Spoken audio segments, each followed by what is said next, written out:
I mean, celebration is important. I think as a queer person, when you run away from home or you are exiled from home and you find yourself in these metropolitan hubs in the world, you really don't have anyone to connect with. And the watering hole for the queer community usually is club culture.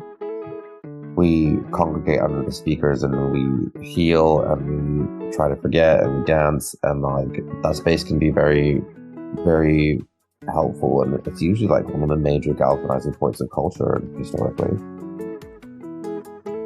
Welcome to Priorities, the podcast about the things in life that really matter. I'm your host, journalist and coach Lily Silverton, and each week, along with a roster of incredible guests, I'll be exploring how priorities inform and transform our lives, sharing mindset tips, strategies, tools, and inspiration to help you prioritize your own life. We'll be covering what we think is important and unimportant, what we'd like to work on a little more, and the moments that changed our priorities and lives forever. I hope you enjoy. My guest today is curator, producer, club founder, and TV show host Ryan Lanji. It's hard to describe in a short introduction what it is Ryan does, as his reach is so wide. He curates fashion exhibitions, including at the V&A Museum in London. He founded a Bollywood-themed alternative club night for the LGBTQIA community. He's worked as an ambassador for brands such as Nike and Browns Fashion. He also DJs and has played industry stalwarts such as Ministry of Sound, Fabric. And he's one of the hosts of BBC Three's new reality TV series, The Big Proud Party Agency. Ryan's an active figure in championing diversity and creativity within the LGBTQIA community. And I feel like I'm really just scraping the surface here in terms of his accomplishments. So I'll let him explain more. Welcome, Ryan. Hi. It's so good to have you here. So it's actually Monday morning. How's your morning been so far? Are you a routine kind of person? I am a routine person, but I also like to listen to my body. So sometimes I get to just stay in bed an extra bit longer. And so today I'm broadcasting live from my bed. Luxury. Do you like to start the week with like a bit of a list or anything like that? Or are you free flow? I think I am quite a organized person when it comes to what I need to accomplish in terms of work. But when it comes to starting my week, I have rituals. Like I like to have a detox tea or make my bed, and just get a certain amount of errands done. But it's proves quite difficult though, because I do have a bit of ADHD, so I can never do one thing at one time. I'm always doing 5 things at the same time. Was one of the questions I actually had for you was how do you balance all the things you do? Because you are the true multi-hyphenate. Yeah, it's crazy because like I'm known as a slasher. I do so many different things in my career, and I have so many different skill sets, but I never know which one to apply at the same time. It's kind of like, I like to describe it as like being a maitre d', and also doing everyone else's job, which kind of confuses everybody else. But I know exactly what's going on. It's honestly quite chaotic and disorientating. Like I will accomplish 10 things, but I will never be doing the same thing at the same time. And do you like that way of working? I didn't really realize it was a way of working until I started having a team, and until I started. I mean, some of my deeper friendships and relationships, like they reflect back at me being like, wow, like you're really all over the place. But when I'm by myself, I have no idea it's happening. That's interesting. So it's only when people have, I don't want to say called you out, have highlighted it. Yeah, or held a mirror close to me as to like what my patterns are. Like for example, I'd wake up and like drag the bed sheets off my bed, but then I'd also like go get the laundry and then start brushing my teeth, but then I start hanging the laundry. And then during that time, I get bored, so I'd make the bed. And like, it is a tornado of events, but by the end, it's all done. And it happens quite quickly. And do you think this is to do with having ADHD? I feel like let's call it ADHD, but I think my neurodivergence got worse during COVID. During COVID, I lived by myself, so I didn't really have anyone else to answer to. And there were moments where my mental health or my I guess energy were at different places. So I'd accomplish things at different times and at different levels. And it kind of led me to this place now where I find it difficult to focus or complete a task. But when I was younger, I had so much time and space to do it. I was very diligent and had a lot of patience. Did you find out quite young that you had neurodiversity? I know, no one told me that. Like, I was brought up in a South Asian family, and they just assumed that we were all heterotypical and just normal. So, like, there was never a possibility that your brain could be different. And what are they like now with that? Well, I don't really speak to my parents that often because they live on the other side of the world, and I'm here. So I think through exposure to social media, and I guess your phone's listening to you when people say things like I'm ADHD or I have neurodivergence, and when I'm just Googling and on Instagram, things kind of fly by my algorithm, and I'm like, wow, that's really interesting. And I'm like, this sounds a lot like me. So let's talk about your first priority, Ryan. Mm-hmm. And your first is work, which, as we said, you have a lot of things going on at once. So Yes. What does work mean to you? What does it give you? I find my work to be my sacred calling. I never knew what it was I wanted to accomplish. I never had any sort of plan or A to Z way of getting to where I want to be. I just dropped myself in London at 23 and just started working on things that I loved, meeting people I loved and helping people do things that they wanted to achieve.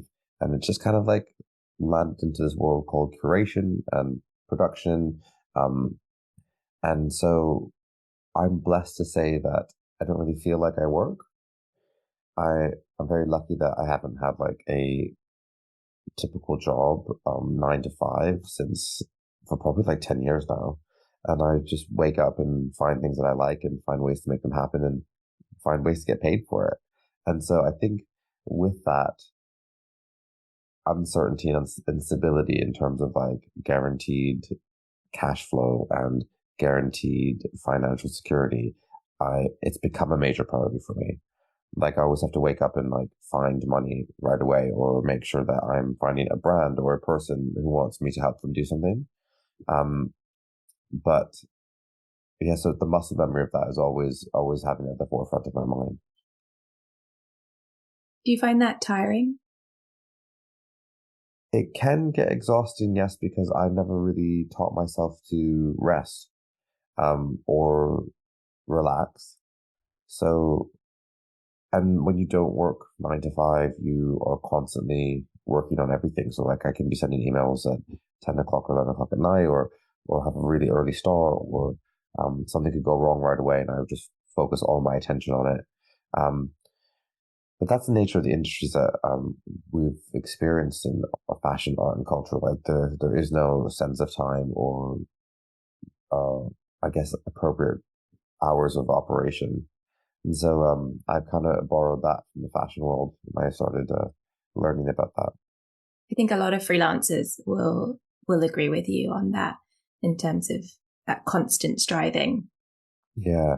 And also, like, I was listening to Edward Enfeld's book, The Visible Man, and he said, like, he feels like he was in his zone of genius, like, if he was working and, like, being where he's from culturally, like, he felt like work was, like, the major, most important aspect of their own self-worth in life.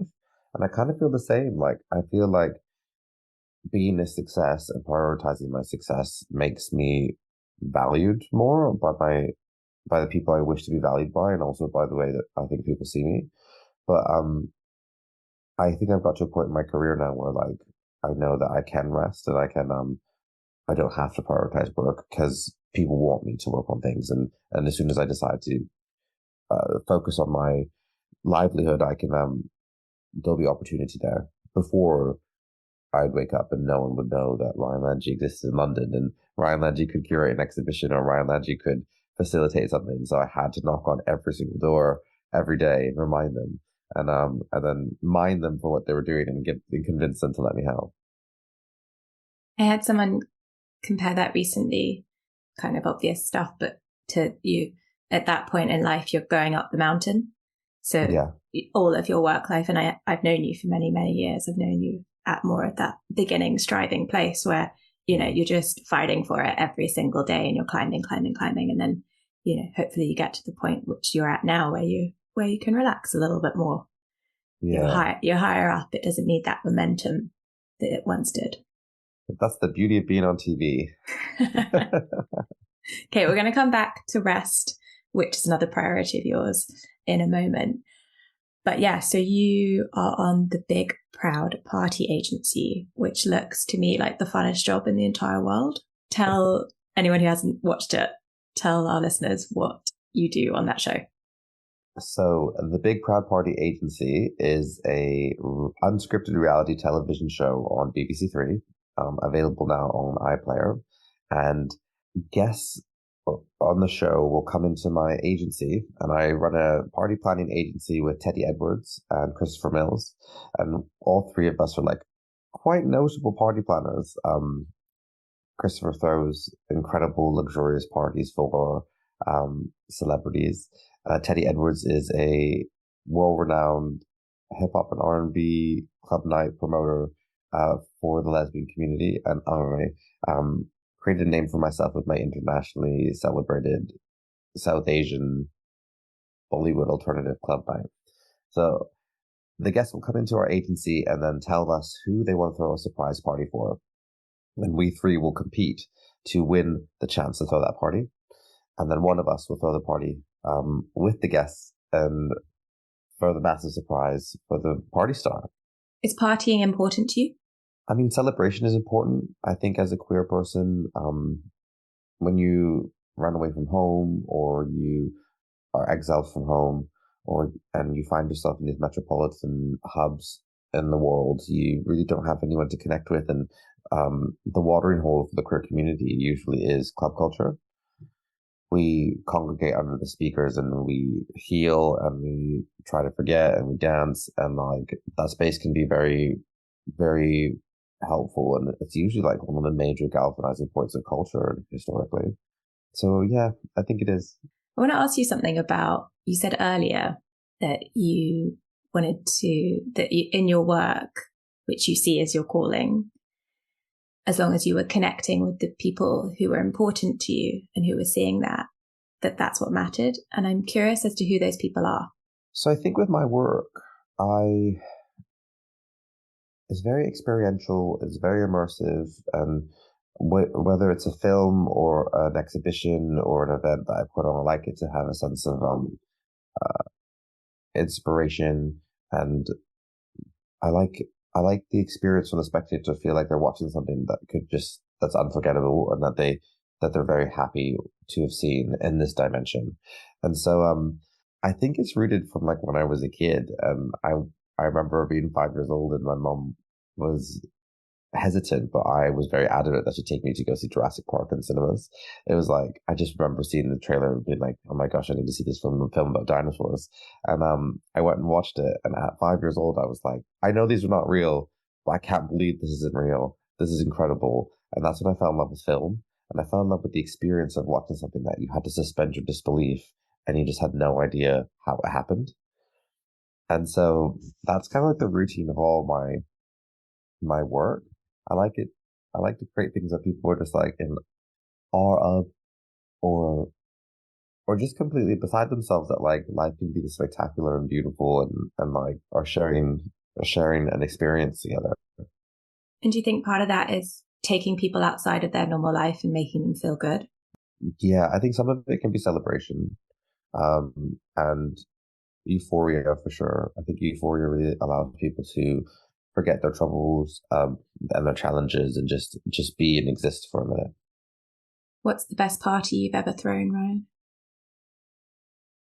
I have thrown a lot of my queer Bollywood club nights, and I just think that sometimes when I throw it and I see some really beautiful moments, like a queer South Asian couple celebrating music they haven't heard in a while, or I remember throwing one of my parties at Soho House, and I saw someone with accessibility issues on the dance floor dancing to Bollywood music, and that's just something I've never seen in Soho House, and I was just like really proud that like we're creating space and we're truly making an inclusive space by celebrating a specific cultural sound. And so like I wouldn't be able to say that I have the best party was this night at this place. But I definitely think that like the parties that we've made have resonated with people.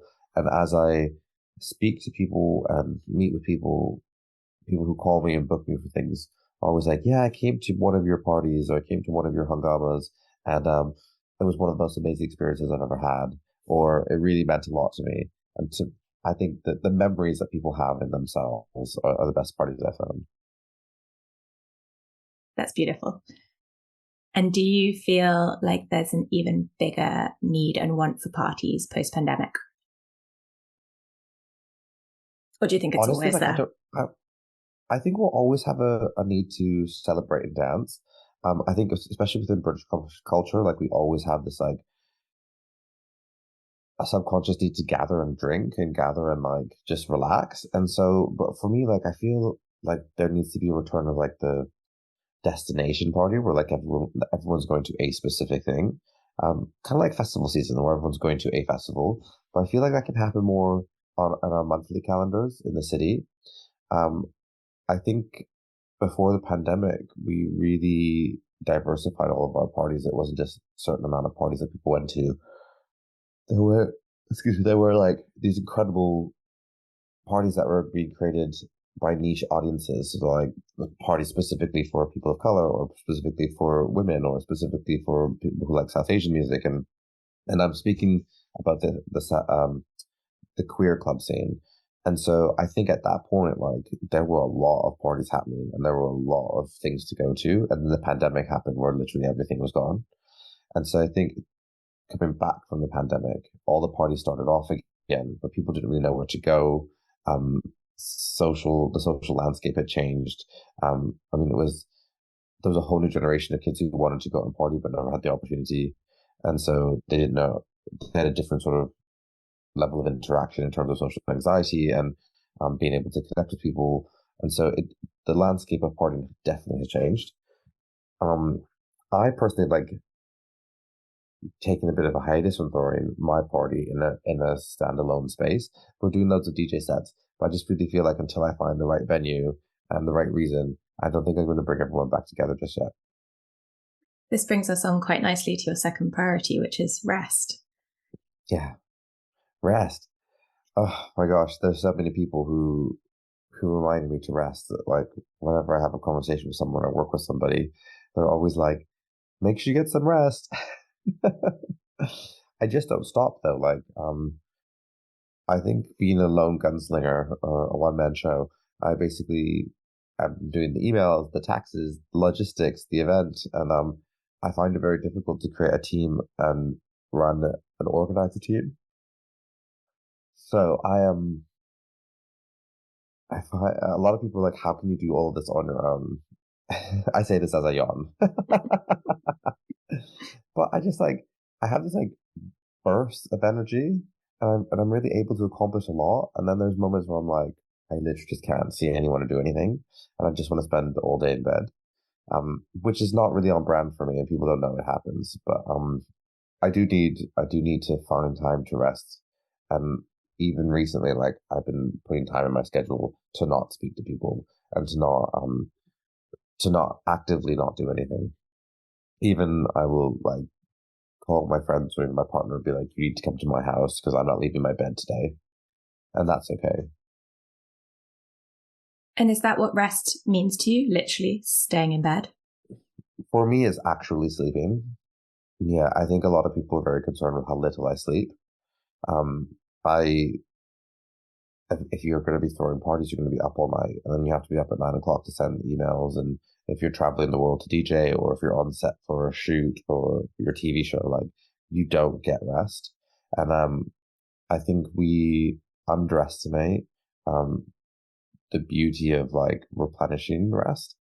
Um, I can sleep for 2 hours or 3 hours and say, "Oh yeah, I caught some sleep." But I mean, like being able to have a full. I fell asleep to something crap on Netflix, and I did not wake up until my body wanted to get out of bed. That to me is like replenishing. Yeah. The not getting out until you want to get out of bed is big for me because obviously I've got 2 young children. So I feel like it's been quite a while since I've been the arbiter of when I'm going to get up and how I'm going to get up and what I'm going to do first thing I in was the gonna say morning. that as well. Like anyone who has children will be like, I don't know what that feels like. Yeah, no idea. No idea. And are there any other forms of rest? Do you find creativity restful? I find culture really restful. So like I really like to find days where I can just go for a walk and do do that sort of circuit on the Thames or go to an exhibition or I don't find events restful. Like now I'm very blessed to have been invited to lots of red carpet premieres and movies and um like brand things and I don't find those restful. I find that to be work. But I do love when you just get to dress up in whatever you want, buy a coffee and just leave the house and see what happens. I find like going for a coffee and grabbing some flowers, the whole like Columbia Road flower market or Broadway market to be quite restful. But recently I have found that like activities with other people leave me exhausted. So if I call a friend, they're like, let's go for a swim, or if I call someone, they're like, let's go do this. Um, I have to be very mindful of like if it's replenishing me or not, because sometimes I'll do it, but I'll come back even more tired because it does take a lot out of me. Do you have anyone you can just go and do that with and not say a thing? So you just swim or you just walk, but you're not giving Yeah, anything away or taking anything my on. partner and I are quite good at just existing in the space, and then I do have friends who like don't need anything from me, and we can just get on with it. But I think, but it might be my thing as well. Like I always feel like I need to be performing, like I need to be making sure people are having a good time. Where do you think that comes from? Codependency. I think it's like making sure that everyone's happy, people pleasing. Like I find that if I don't say anything, everyone's like, "What's wrong? Are you in the mood?" And sometimes I'm like, "Well, I'm here physically, but my brain's just really tired." And and then they'll be like, "You should get some rest," and then I will say, "Why did you want to go on this walk then?" So what I'm hearing is that you have other people telling you a lot to rest, but you don't always necessarily cue into that yourself. Yeah, or I never really find time to spend time in bed. I'm always like I'm quite an urban nomad. Like I'll get up and I'll go do something, and and the last thing on my mind is to come home and sort my life out or just like rest in bed. So that priority shift is occurring now. How are you on needs versus wants? So being aware of what you need versus what you want or what other people want. My needs, I mean, I need a lot, but and I like to recite all my needs, but I don't really have that many wants. Like I don't really allow myself to be. I mean, some people might disagree with this. Like a lot of people say that like I'm quite how a person does exactly what I want, which is true. But I don't really have desires because I'm a doer. So like if I need something, I'll go get it, and if I want something, I'll go get it. And I just don't think sometimes it just really fits with everyone else's needs and wants, and I don't care. This is really interesting because I feel like I'm hearing a lot of contradiction on that versus being a people pleaser. I mean, people pleasing is like when I go to do something with people. Like if I say I'm going to go and hang out with someone, I will do whatever they want to do because I'm with them. But I don't think I spend enough time saying, actually, I need to spend time on my own and I need to rest on my own. All right, I'm going to bring on to your third priority, which is love. Mm. Talk us through it. I mean, love is really beautiful. I think I've recently learned that like love doesn't need to have one shape or form, and I'm so blessed to have love in so many different ways in my life, whether that be chosen family, best friends, my partner, or just the love I have for work, or the love people have for me and my work. Um, I've created a space where I can feel all of that. I think before there used to be a lot of challenges in terms of being able to access that love. And so now I feel really full, like really complete. You didn't mention self-love. Well, I mean, I think if you can access all these sensations of love, it kind of fills you with love, which is the self and love. Yeah. I mean, self-love is really important, but I think that's an exercise that we all need to go through. And I think the reason I didn't bring it up is because I feel like I'm at a good place with it. Yeah. I It's mean, good to I'm a Leo. I love myself. I don't need anyone to remind me how great I am. Okay, little break in this episode, and I got a quote for you. Let this be a subtle reminder of the depth in simplicity and the complex but not complicated nature of being. It's kind of natural, right, to overcomplicate things, especially in our modern world where so much vies for our attention all the time. But just focusing instead on the complexity of being makes everything feel more manageable and also beautiful. Maybe it's just semantics, but I really like this. The quote is from Heath Way, an Australian artist who I'm clearly a big fan of. I've actually got one of his paintings in my house, and he just had a show in London with the Dot Project, a female-founded contemporary art space and also the sponsor for this week's podcast. Heath's show, Come in Good Spirits, is available to view by request at the Dot Project London space, but the works are also up on their website, where you can check out the rest of their brilliant artists who are mostly emerging or mid-career, so ones you can get in on the ground floor with. Have a look. www.thedotproject.com.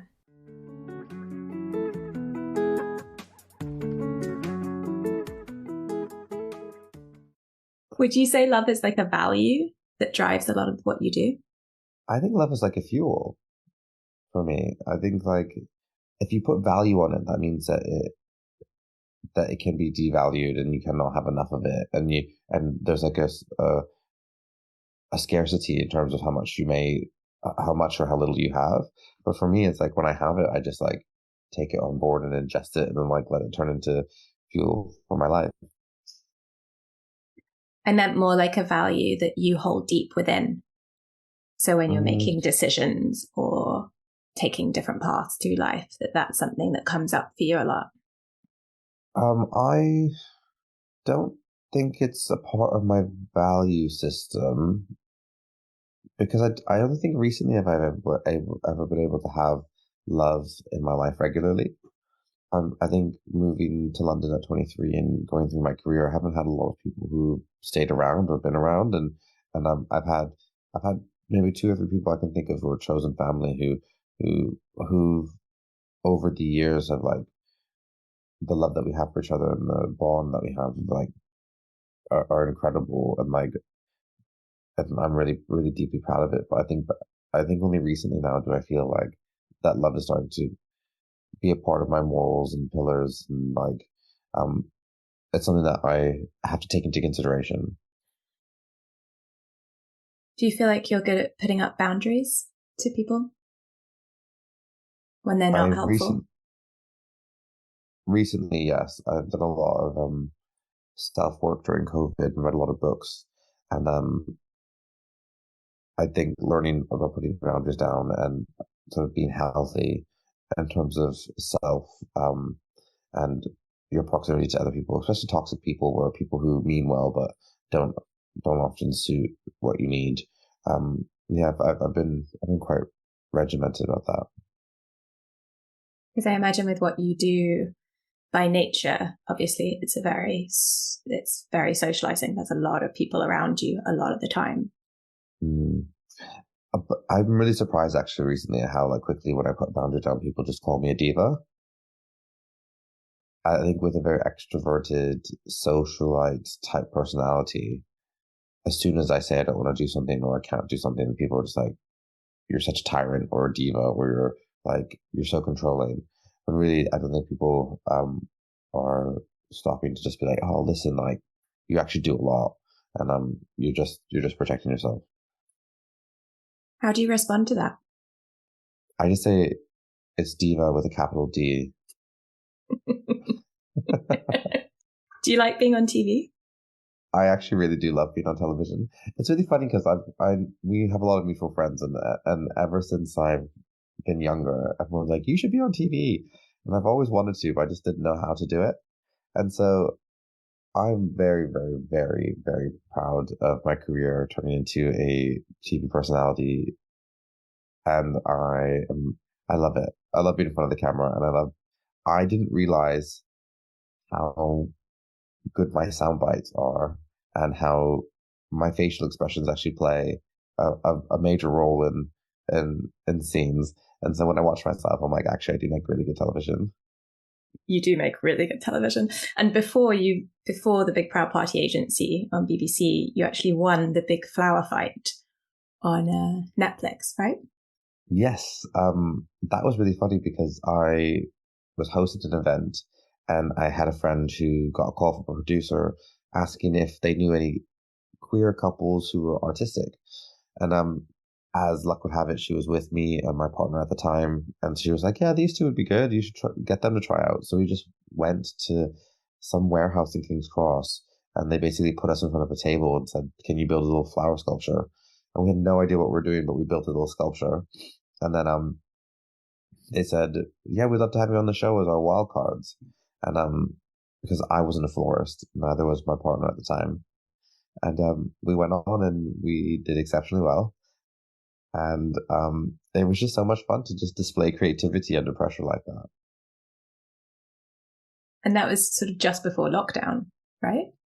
Yeah, so it came out during lockdown. So it was in 2020 on Netflix. It's still on Netflix now. So if anyone wants to see me competing out of my depth in a industry that is like really beautiful, but also very difficult to work with, definitely check out the Big Flower Fight.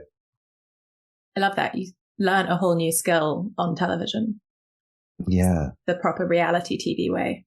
Well, that's what I thought as well. I was like, I'm a lone gunslinger and I've like hustled and taught myself everything I know in my industry. And I was like, visibility is really important to me. And I was like, if I would love to see someone on TV who is Indian, queer, covered in tattoos, and has no idea what they're doing with their partner and tries their best. What's something that's not a priority for you, Ryan? Not a priority for me. I don't know, actually. Like I live a perfectly balanced lifestyle. Do you want me to remind you what you said to me? What you wrote to me? You said over socializing leading to destruction. Oh, currently oh, okay, yeah, that's probably why. I just said that's probably why I said my perfectly balanced lifestyle. I have a very experimental personality. I I love being out, and often I think it leads to just like not knowing when to check in on yourself, your mental health, or like when you need to rest, or just like put yourself in situations where like actually these are the paths that lead to tragedy. So I think those are non-priorities for me now. Like I feel like it's time to realize that nothing good ever happens at a party after 2 a.m. and knowing when to rest and knowing that no one really cares if you didn't go to the party. Yeah, I think that nothing good happens after 2 a.m. Took me a long time to learn that lesson, but it's definitely one. Yeah. And now you have 2 kids. Now you're like, oh my gosh, I just need to be in bed. No, I still like partying. I love partying still. Yeah, I still like going out. I still like dancing. I feel that's still a big part of my life. My husband and I went to a festival in the summer without the kids and did lots of late night dancing. Yeah, it's all. I think for me, it's definitely like once I found the healthier side of it, as you say, not the like staying past 2 a.m. Going too big vibe, then I realized how much it fed me. Like I'm quite an introvert and I love being at home and I love getting loads of sleep and sitting in on my own. I don't get much energy from being with other people, but I get a lot of energy from going out and having a really good party or really good dance. And that's integral to who I am, which is really important to keep alive when you become a parent and your identity shifts. Yeah, totally. And I basically, to start 2022, I created a list of like pillars and conducts for me moving forward because like partying became such a huge part of my life and I didn't really know how to like moderate it. And so I wrote a list I have here. Do you want me to read it to you? Yeah, definitely want you to read it. Okay, so the first rule is nothing good happens past 2 a.m. ever. The second rule is you don't need anything recreational to stay awake. If you need that, you need to go to bed. You're too successful and worthy for anything, let's call it recreational. Party poppers. Next rule was 1 drink equals 1 glass of water. Yeah. Um, I made myself a promise that if you have a 9 a.m., you have to be in bed by midnight, no excuses. You have to drink to celebrate tomorrow, not to forget about yesterday. Mm-hmm. The next one is sleep is key to success. Very And true. then I wrote celebrate sobriety for yourself and others, because I think sometimes in our culture, especially in Britain, we almost find it like a sick game to like try to break people's sobriety. The next one is if you stay out late, you need to stay out with people who are nailing life harder, better, and with more stability than you. Mm. And the last rule is if you lie to yourself, it's the best way to fail. Mm. Because I find that like when you're at events and you're out, especially as a socialite or someone who operates like in the twilight hours, I often find that like we're really excited that people of clout or people who we aspire to be are in the room, but we often don't remember that when they leave, like there's usually just like a almost like leftover riffraff of people who just want to party and forget and you just want to go crazy. And I'm like, that's actually like that's going to lead to a version of me that I don't want to be, rather than leaving when everyone else is leaving. And so like learning that shift has been really important. I think that's a really good list. Oh, thanks. I think you should write it out for other people to see as well. Obviously, people can re-listen now if anyone is struggling with over socializing. Yeah, over socializing, over partying. Especially as we come into this season, as it gets dark and everyone, I feel like it gets into quite a big party season from Yeah, now until true. Christmas. Yeah, very, very true. Well, you heard it here first. Step it back, leave at 1:59. I've asked you what's an area that you'd like to prioritize more, and it's related to that. You've said that you want to resettle in your home. Yeah, I think like I lived by myself during COVID and it was really beautiful at first, but then I think after having two lockdowns, two cases of COVID, in one place, I just kind of like it became a really dark space for me. And so I've moved out into a place with friends and I've just neglected I think we had summer, so it was like DJ season. I was DJing all over the UK and I just feel like I haven't spent time in my room. So I'm like actively trying to stay at a house and actively trying to cook at home, actively trying to rest, and make bigger dents in my mattress. What do you like to cook? I actually really nailed a wonton soup the other day. Yeah, like I was like, I really craved the flavor of it, and then I was like, I'm pretty sure I can make it because it's like quite simple. Um, I think most Cantonese and Chinese food recipes are like quite simple to make. It's just like a nice balance of recipes. But I think I nailed it. I love making a salmon curry. I can really make anything. I mean, if I can make a gigantic Tyrannosaurus Rex out of flowers, I think I can make a meal. Are you a follow recipe kind of person? I look up the recipe and then I just kind of like add to it and dance by the beat of my own drum.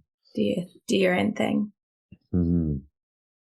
I wanted to ask you a question about failure because you've been doing what you do in so many various ways for a long time and working really hard. And I think anyone who looked at you now could say, wow, he is doing so well and he's really at the top of what he does. Of course, there's so many more things you can do, but I'd like you to talk a little bit about the journey that's gotten you here, because you must have had to have so much perseverance to keep going. Yeah, I mean, it has been relentless. I've worked so hard for so long. I think if you want to calculate it, it's probably been 12 years of just hustling because I moved here and just immediately went to it. Um, Very rarely do I find time to take stock and see how far I've come. It's crazy because I still feel like, actually, this is the first year I've ever felt like I've done a full circle. I feel like everything I've accomplished, I'm accomplishing again, but on a different level. And so that's the first time I've ever felt like something cyclical, a cyclical pattern in my career. So that was 10 years ago. I feel like even today, I feel like I have just as much worry, risk, and failure as I did when I first started working in this industry. and that feeling hasn't changed. It's just everything is on a different scale. They have like a different level of risk, a different level of failure, and like also I think with this like Gen Z integration, it's really difficult to like work with the same sort of mindset and motivation and ambition as like when we first started in the industry. It was basically like work as long as you can, work as hard as you can, um, do whatever you can, regardless of whether you're getting paid for it.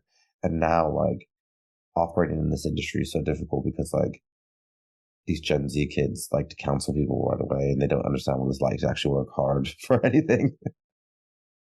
Sorry about it, but so it's just really interesting because like the landscape has changed as well. So like I feel like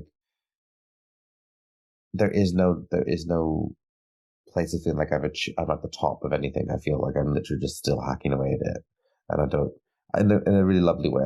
That means that there's so much more I can accomplish with my career because I don't want to be just on 2 TV shows. I want to be on like hundreds of shows, and I don't just want to like curate another exhibition. I want to like start another series of fashion exhibitions that I haven't really returned to in a long time, and yeah, I'm really enjoying it. I think enjoyment though is the best way for me to just keep going and not think about it too much.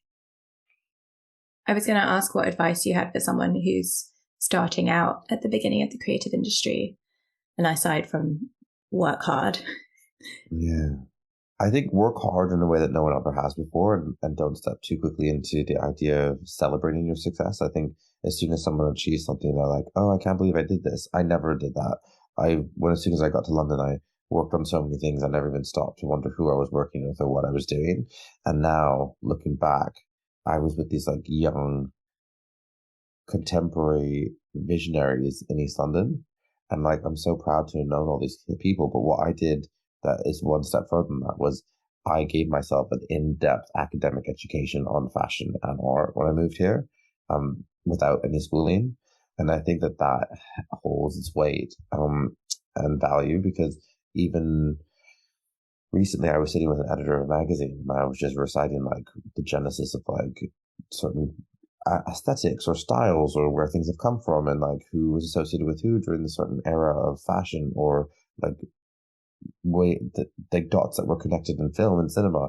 And they were like, how do you know all this? And I was like, because I sat and learned all of it. And because I didn't know any of it. And I just really feel like it's undervalued. I think we live in a world now where trivia is so easily used as content. And I think it's really important to like actually be able to sit down and understand something academically and understand something from a sort of curatorial perspective as to how it exists and why it's relevant. Well, it's very easy now to know very little about a lot, isn't it? Yeah, so true. Yeah, so true. Has fashion always been a priority for you? I've always loved fashion, but like I never really. It was not one of those things where like I was a kid and had phone covers under my bed. Um, I I just really appreciate fashion being one of the main ways that art, society, and I guess human need and utilitarian like clothing come together to create something. I find it very fascinating. Um, and also like if you move anyone who moves to East London in the 2010s and finds himself in Dalston, like you're gonna be hit left, right, and center with so many incredible people who, if they don't capture your mind, then you don't love fashion. Do you think it's the same now? No, I think now everyone's desperate to feel unique and crazy. I think back then, like, it took a lot of bravery for people to be dressed outside the box and gender non-conforming and to exhibit themselves in ways that maybe people go, hey, what is it that you do? I think now it's like, it's really common for people to be in these sort of like cultural centers. I think it's really common to be non-binary and have like eyeliner all over your face and some, I don't know, problem pattern textured outfit. Like it's just the norm now. Do you think that's a good thing? I think it's a good thing. I think freedom of expression is really important, but I think what it does is just like it makes me look at people and be like, wow, you're special just like everyone else. Yeah. Yeah, rather than just like seeing someone and be like, wow, like I've never seen someone exist the way that you exist. Finding that like that shining star in a room is like even that much more rare, I feel. But when you do, though, it's still the same magic. More internal. Yeah, and also like you really have to like be able to discern tat from talent. Nice. I think we're going to leave it there. Great. That's a really good point. Ryan, thank you so much. It's really great talking to you. My absolute pleasure. It's so nice to spend some time with you. Yeah, you too. Take care. If you enjoyed this episode of Priorities, I'd really appreciate it if you could make it your priority today to hit subscribe and also rate and review, as this helps other people find it. Thank you so much for listening. Take care.